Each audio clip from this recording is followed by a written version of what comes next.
Hello everybody, this will be my first video when it comes to my RC hobby. So what I have here is a DBXL E 2.0 that I purchased secondhand. I bought it used from a gentleman. I recognized it was a great deal and I went ahead and picked it up. And now I'm on a mission to make sure that it is working correctly. During this video I'm just going to do a walkthrough of some of the things that need to be done and some of the things I'm going to be doing. So starting off at the front, I went ahead and added some of the Arma body clip holders, so now I don't have to worry about these falling off and losing them. It already came with the Badlands MX43s on it. However, two of the rims are rounded off, so I will be replacing some of those. Maybe we're even replacing all four of them, because the one in the back here seems to be warped a little bit as well. It kind of wobbles, so that one may need to be replaced as well. So I might end up replacing all four of them. I got a pin from Misfit Toys. You can find them on Facebook. This makes it super easy to take the body off. Now I just remove the body clip here, and then this pin pulls out and the body comes right off. So it makes it super easy to work on. Alright, let's open her up. It does have a little damage to the body. I'll probably end up replacing it at some point. It's not too bad just yet, but I will replace this at some point just to kind of feel like a new truck to me. So here's where we get into some of the goodies. So the truck did come with an XLX2 already, and it came with a Castle 800 kV motor. Censored system all set up.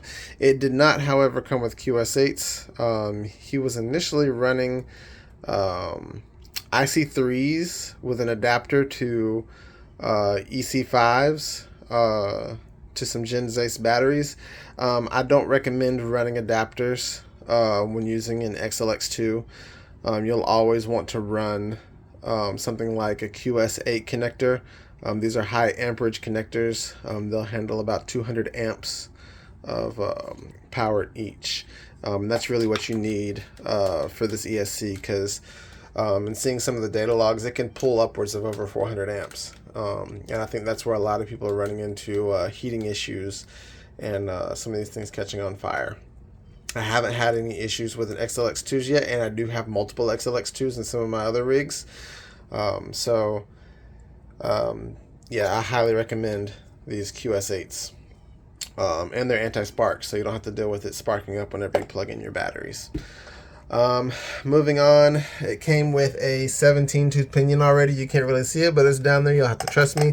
I did, however, order an 18-tooth pinion that will be here soon. Actually, I think I already have the 18-tooth pinion, but I'm waiting for some other parts.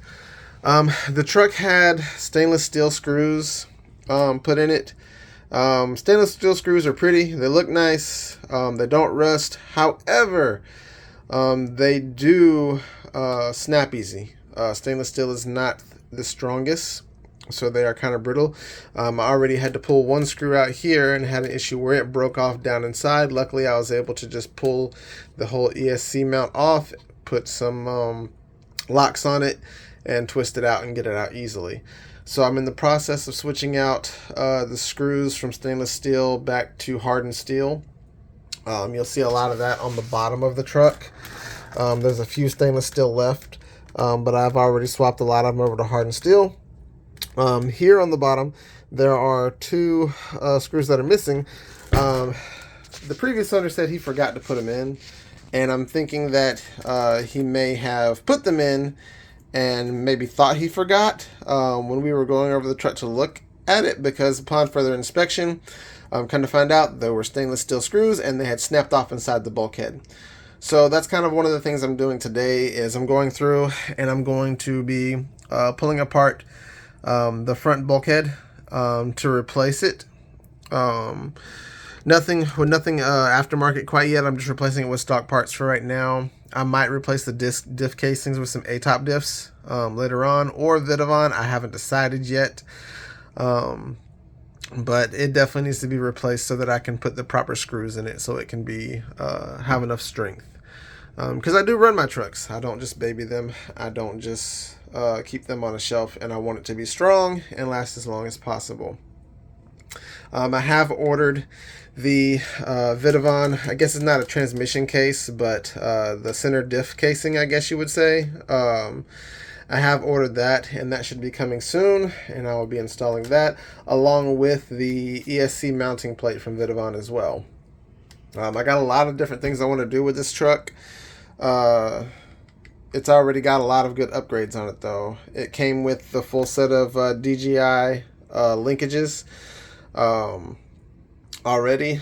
I took some of them off just because I don't like the way that it set the camber on the tires. I couldn't get the camber right with the DGI linkages.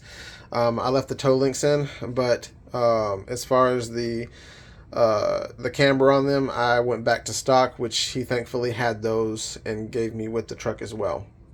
I had to go through and initially tighten up all the shock standoffs. They were extremely loose when I got the truck. It did come with the Team Losi, what were these, the hubs. So it came with those already on the truck, so that's super nice. I may end up switching them out to Vidavon. I don't know, because the rear doesn't have anything but the stock plastic. I don't know if you can see it in the light, but I might switch everything out to Vidavon. And it has upgraded springs, so it has, you know, plenty of rebound. It doesn't have that sagging that some of the Losis are synonymous with having. Still running the stock Servo. When I got it, I was told that the stock Servo was a bit underpowered, and upon my first time running it, it didn't have a whole lot of power at all. But I was able to, so this is one thing, if you're going to run the XLX2, you have to get some way to program it, because if you don't program it, you're going to run into issues. So I got the Castle B-Link here. Absolutely love the B-Links. It makes it super easy to program the ESC just with your phone. You just use the Castle Link app, link it up to it, and program it right from there. You can do it out in the field. You can do it on the go. Some people like it, some people don't. Some people have had issues. I find that if I open up the Castle Link app, I tell my phone to keep this app open and perform any updates and changes that I need to while I'm doing it, so I don't run into any issues. But going back to the Servo, the problem that he was having with the Servo was this stock out of the box only pushes, I think, 5.4 or 5.5 volts to the through the BEC. So that's what the Servo was seeing, was like 5.4 or 5.5 volts. Needless to say, it was severely underpowered at that point. Just by getting this B-Link and throwing it in there and reprogramming it, I was able to push the voltage up to 8.4 volts, which is what this Servo is actually rated for. That's what the stock ESC was pushing to it beforehand, and it woke it up. Still maybe a little underpowered from what I would generally like. I'm thinking about going with a Beast 1000 Servo or something similar. Might try one of the more budget-friendly servos, because the Beast 1000 is quite expensive. I have that in one of my other rigs that I will go over in some point in time. But for now, it does work. And when it goes out, that's when I will probably replace it. But with this, I'm going to cut the video now. I'm either going to do an update later on with after I've finished the bulkhead. Maybe I'll do a couple of video clips while I'm doing the front bulkhead. I know there's already a lot of videos online taking apart the bulkheads and things like that. Don't necessarily want to be repetitive, but I may post something in regards to that. Until next time, y'all will see a few different things on this rig, and it's going to grow. And then I'm also going to be posting some videos about some of my other cars as well. I'll give you a sneak peek of what I got over here as I go through and do some work and just do some general walkthroughs of what I've done to them. But if you like what you see, I guess like everybody else says, you know, like and subscribe. That kind of lets me know that y'all like the content, and I'll keep doing it if people like it. So I guess I will see you guys later. Bye.